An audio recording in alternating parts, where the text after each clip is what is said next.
السلام عليكم ورحمة الله وبركاته. النهاردة معانا حاجة تحفة زي ما احنا شايفين، شقة قريبة جدا جدا من البحر، بلكونة بسم الله ما شاء الله، مساحة 120 متر صافي، فرش سوبر لوكس.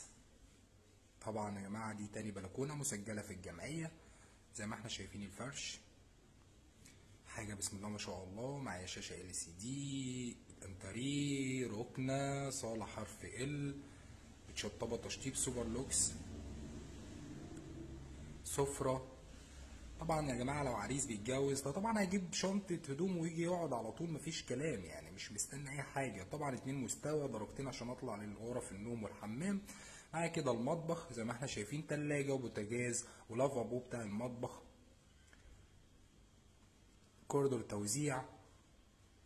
كده معانا الحمام، سخان بسم الله ما شاء الله، تواليت، حوض، ومعانا غرفة نوم ماستر ب2 شباك بحرية، عفش بسم الله ما شاء الله، حاجة كده تحفة.